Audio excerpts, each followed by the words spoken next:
நாங்கள் ஏற்கனவே பல தடவைகள் பார்த்த ஒரு விடயம், இந்த ஐரோப்பிய நாடுகளை நோக்கி இலங்கை உட்பட சில பின்தங்கிய ஆசிய நாடுகளைச் சேர்ந்த மிக பெருமளவான மக்கள் இந்த ஐரோப்பிய நாடுகளை நோக்கி படையெடுக்கிறார்கள். அங்கே புகலிட தஞ்சம் கோருவதை அவர்கள் பிரதான இலக்காக கொண்டிருக்கின்றார்கள். இந்த நிலைமையிலே இந்த நாடுகளிலே, குறிப்பாக ஐரோப்பிய நாடுகளிலே, இந்த புகலிட தஞ்சம் என்பது அல்லது புகலிட கோரிக்கை என்பது மிக இலகுவாக ஏற்றுக்கொள்ளப்படக்கூடிய அல்லது ஏற்றுக்கொள்ளப்படுகின்ற ஒரு விடயமாக இல்லை. இந்த நிலைமையிலே ஜெர்மன் நாட்டிலே அந்த நாட்டுக்குள் சென்று புகலிட தஞ்சம் கோரிய பல ஆயிரக்கணக்கானவர்கள் இன்றைக்கு வரைக்கும் அந்த புகலிட கோரிக்கை, அவர்களுடைய அந்த புகலிட கோரிக்கை ஏற்றுக்கொள்ளப்படாத நிலைமையிலே அந்த நாட்டினுடைய அரசாங்கத்திடமிருந்து எந்த விதமான பதில்களும் கிடைக்கப்பெறாத நிலைமையிலே அவர்கள் தங்களுடைய புகலிட கோரிக்கை ஏற்றுக்கொள்ளப்படும் என்ற நம்பிக்கையோடு அங்கே வாழ்ந்து கொண்டிருக்கின்றார்கள். கிட்டத்தட்ட ஆயிரக்கணக்கானவர்கள். ஜெர்மனிலே உங்களுக்கு தெரியும், புதிதாக குடியுரிமை சட்டங்கள் மாற்றியமைக்கப்பட்ட போதும் இந்த புகலிட கோரிக்கையாளர்களுடைய விண்ணப்பங்கள் எதற்காக ஏற்றுக்கொள்ளப்படாமல் காலந்தாழ்த்தப்படுகின்றது என்று சொன்னால் அதற்கு பல்வேறு காரணங்கள் கூறப்படுகின்றன.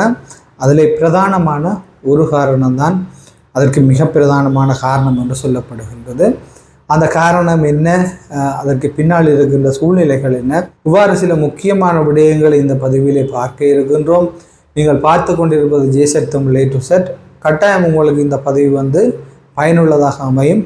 முழுமையாக வீடியோவை பதிவு பாருங்க, நண்பர்களோடு பகிர்ந்து கொள்ளுங்க, கட்டாயம் சேனலை சப்ஸ்கிரைப் பண்ணுங்க. தொடர்ந்து முழுமையான வீடியோ பதிவுக்குள்ளே போவோம். நாங்கள் முன்னரே குறிப்பிட்டது போன்று ஜெர்மனிலே இந்த குடியுரிமை சட்டம், குறிப்பாக இந்த புகலிட கோரிக்கையாளர்களுக்கான இந்த குடியுரிமை சட்டம் என்பது மாற்றி அமைக்கப்பட்ட போதும் அங்கே ஆயிரக்கணக்கான புகலிட கோரிக்கையாளர்கள் அவர்களுடைய விண்ணப்பங்கள் ஏற்றுக்கொள்ளப்படாத நிலைமையிலே அல்லது அவர்களுடைய விண்ணப்பங்களுக்கு பதிலளிக்கப்படாத நிலைமையிலே அவர்கள் மிகுந்த மனவேதனையோடு இருப்பதாக கூறுகின்றார்கள். குறிப்பாக மரியா என்ற ஒரு புகலிட கோரிக்கையாளர் தன்னுடைய அனுபவத்தை சர்வதேச ஊடகங்களுக்கு குறிப்பிடுகின்ற போது அவர் இவ்வாறு குறிப்பிடுகின்றார். எப்படி என்று சொன்னால், இங்கே மொழியை கற்க சொன்னார்கள். நான் மொழியை கற்றிருக்கிறேன், என்னுடைய தொழிலை, என்னுடைய வருமானத்தை காட்டியிருக்கின்றேன், ஜெர்மன் நாட்டு மக்களோடு மிகுந்த நட்புறவோடு வாழ்ந்து கொண்டிருக்கின்றேன், பொது பணிகளை ஆற்றுகின்றேன். ஆனாலும் என்னுடைய புகலிட கோரிக்கை என்பது மிக நீண்ட காலமாக எந்த விதமான பதிலும் அளிக்கப்படாத நிலைமையிலே காலந்தாழ்த்தப்பட்டு கொண்டிருப்பதாக அவர் தன்னுடைய மன உள்ள கிளேசத்தை அவர் வெளிப்படுத்தி இருக்கின்றார்.